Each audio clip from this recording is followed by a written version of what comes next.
नमस्कार दोस्तों, सुषमा भक्ति चैनल में आज आपका फिर स्वागत है। आज हम शनिवार व्रत की कथा सुनेंगे। एक समय सूर्य, चंद्रमा, मंगल, बुध, बृहस्पति, शुक्र, शनि, राहु और केतु इन ग्रहों में आपस में झगड़ा हो गया कि हम सब में सबसे बड़ा कौन है।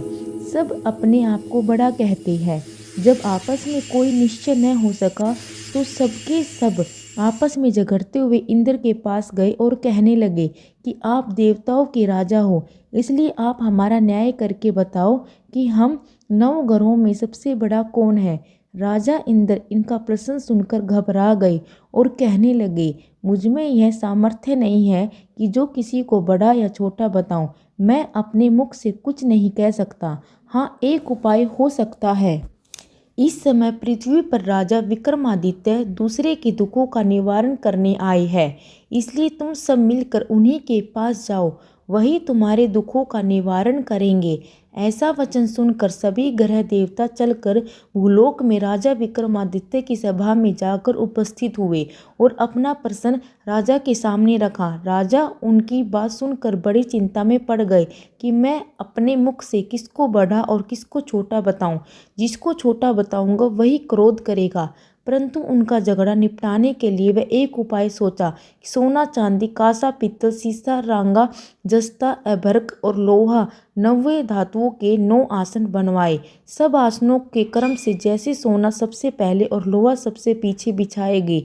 उसके पश्चात राजा ने सब ग्रहों में कहा कि आप सब अपने अपने आसनों में बैठिए। जिसका आसन सबसे आगे है वह सबसे बड़े और जिसका आसन सबसे पीछे है वह सबसे छोटा जानिए। क्योंकि लोहा सबसे पीछे था और वह शनि देव का आसन था, इसलिए शनि देव ने समझ लिया कि राजा ने मुझको सबसे छोटा बना दिया है। इस पर शनि को बड़ा क्रोध आया और कहा कि राजा, तू मेरे पराक्रम को नहीं जानता। सूर्य एक राशि पर 1 महीना, चंद्रमा 2.25 दिन, मंगल 1.5 महीना, बृहस्पति 13 महीने, बुध और शुक्र 1-1 महीने, परंतु मैं एक राशि पर 2.5 तथा 7.5 साल तक रहता हूँ। बड़े बड़े देवताओं को भी मैंने भीषण दुख दिया है। राजन सुनो, राम जी को 7.5 आई, वनवास हो गया और रावण पर आई तो राम और लक्ष्मण ने सेना लेकर लंका पर चढ़ाई कर दी, रावण के कुल का नाश कर दिया। हे राजा, अब तू सावधान रहना। राजा कहने लगा, जो कुछ भाग्य में होगा देखा जाएगा। उनके बाद अन्य ग्रह तो प्रसन्नता के साथ चले गए, परंतु शनिदेव बड़े क्रोध के साथ वहां से सिधारे। कुछ काल व्यतीत होने पर जब राजा को 7.5 की दशा आई तो शनिदेव घोड़े के सौदागर बनकर अनेक सुंदर घोड़ों के सहित राजा की राजधानी में आए। जब राजा ने सौदागर के आने की खबर सुनी तो अपने अश्वपाल को अच्छे अच्छे घोड़े खरीदने की आज्ञा दी। अश्वपाल ऐसी अच्छी नस्ल के घोड़े देखकर उनका मूल्य सुनकर चकित हो गया और तुरंत ही राजा को खबर दी। राजा उन घोड़ों को देखकर एक अच्छा सा घोड़ा चुनकर सवारी के लिए चढ़ा। राजा के घोड़े की पीठ पर चढ़ते ही घोड़ा जोर से भागा। घोड़ा बहुत दूर एक घने जंगल में जाकर राजा को छोड़कर अंतर्ध्यान हो गया। इसके बाद राजा अकेला जंगल में भटकता फिरता रहा। कुछ देर के पश्चात राजा ने भूख प्यास से दुखी होकर भटकते भटकते एक ग्वाले को देखा। ग्वाले ने राजा को प्यास से व्याकुल देख पानी पिलाया। राजा की उंगली में एक अंगूठी थी, वह उसने निकाल कर प्रसन्नता के साथ ग्वाले को दे दी और शहर की ओर चल दिया। राजा शहर में पहुंचकर एक सेठ की दुकान पर जाकर बैठ गया और अपने आप को उज्जैन का राजा बताने लगा। अपना नाम फीका बताया। सेठ ने उनकी एक कुलीन मनुष्य समझकर जल आदि पिलाया। भाग्यवश उस दिन सेठ की दुकान पर बिक्री बहुत अधिक हुई। तब सेठ उसको भाग्यवान पुरुष समझकर भोजन कराने के लिए अपने साथ ले गया। भोजन करते समय राजा ने आश्चर्य की बात देखी कि खूंटी पर हार लटक रहा है और खूंटी उस हार को निगल रही है।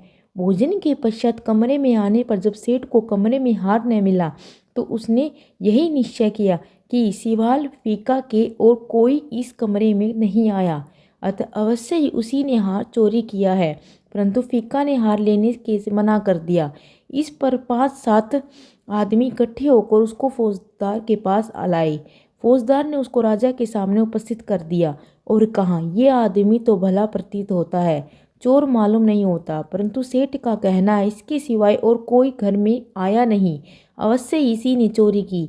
तब राजा ने आज्ञा दी कि इसके हाथ पैर काट कर चौरंगिया किया जाए। राजा की आज्ञा का तुरंत पालन किया गया। फीका के हाथ पैर काट दिए गए।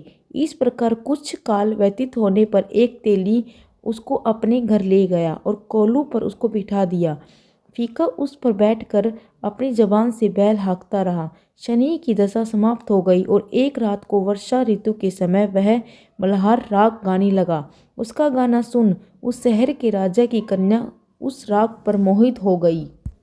दासी को खबर लाने को भेजा कि शहर में कौन व्यक्ति गा रहा है। दासी सारे शहर में फिरती फिरती क्या देखती है, तेली के घर में चौरंगिया राग गा रहा है।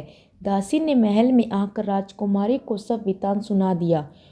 अब उसी क्षण राजकुमारी ने अपने मन में यह प्रण कर लिया, चाहे कुछ भी हो, मुझे इस चौरंगिया के साथ विवाह करना है।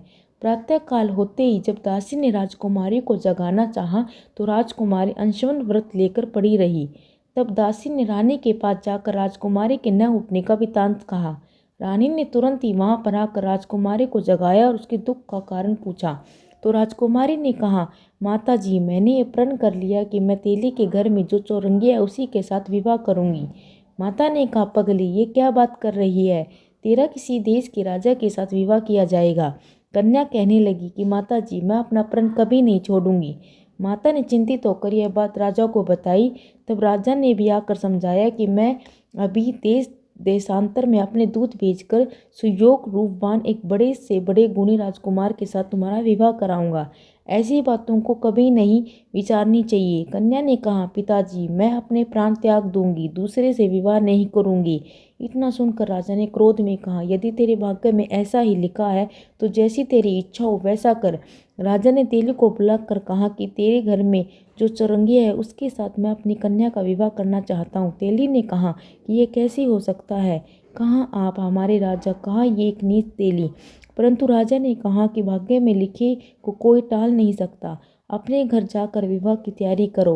राजा ने उसी समय तोरण और बंदवान लगवाकर अपनी राजकुमारी का विवाह चौरंगिया विक्रमादित्य के साथ करा दिया। रात्रि को जब विक्रमादित्य राजकुमारी के महल में सोए तो आधी रात के समय शनिदेव ने विक्रमादित्य को स्वप्न दिया कि राजा को कहो, मुझको छोटा बताकर तुमने कितना दुख उठाया। राजा ने क्षमा मांगी। शनिदेव ने प्रसन्न होकर विक्रमादित्य को हाथ पैर दिए। तब राजा ने कहा, महाराज, मेरी प्रार्थना स्वीकार करें। जैसा दुख आपने मुझे दिया ऐसा और किसी को न दे। शनिदेव ने कहा कि तुम्हारा यह प्रार्थना स्वीकार है तो मनुष्य कथा सुनेगा, कहेगा उसको मेरी दशा में कभी किसी प्रकार का दुख नहीं होगा, और जो नित्य मेरा ध्यान करेगा, चींटियों को आटा डालेगा, उनके सब मनोरथ पूर्ण होंगे। इतना कहकर शनिदेव अपने धाम चले गए। राजकुमारी की आंखें खुली। उसने राजा के हाव भाव देखे आश्चर्य को प्राप्त हुई। उसको देखकर राजा ने अपना समस्त हाल कहा। मैं उज्जैन का राजा विक्रमादित्य हूँ। यह बात सुनकर राजकुमारी अत्यंत प्रसन्न हुई। प्रातःकाल राजकुमारी से उसकी सखियों ने पूछा। उसने अपने पति का समस्त वृत्तांत कह सुनाया। तब सबने प्रसन्नता प्रकट की और कहा, ईश्वर ने आपकी मनोकामना पूर्ण कर दी। जब उस सेठ ने यह सुना तो विक्रमादित्य के पास आया और राजा विक्रमादित्य के पैरों पर गिरकर क्षमा मांगी कि आप पर मैंने चोरी का झूठा आरोप लगाया, अतः आप मुझको जो चाहे दंड दे। राजा ने कहा, मुझ पर शनिदेव का प्रकोप था, इसी कारण सब दुख मुझको प्राप्त हुआ। इससे तुम्हारा कोई दोष नहीं। तुम अपने घर जाकर अपना कार्य करो। सेठ बोला कि मुझे तभी शांति मिलेगी जब आप मेरे घर चलकर प्रीतिपूर्वक भोजन करोगे। राजा ने कहा, जैसी आपकी मर्जी वैसा ही करें। सेठ ने अपने घर ले जाकर अनेक प्रकार के सुंदर भोजन बनवाए और राजा विक्रमादित्य को प्रति भोजन दिया। राजा विक्रमादित्य जिस समय भोजन कर रहे थे, एक समय आश्चर्य की बात सबको दिखाई दी कि जो खूंटी अपने पहले हार निगल गई थी वह अब हार उगल रही थी। अब भोजन समाप्त हो गया।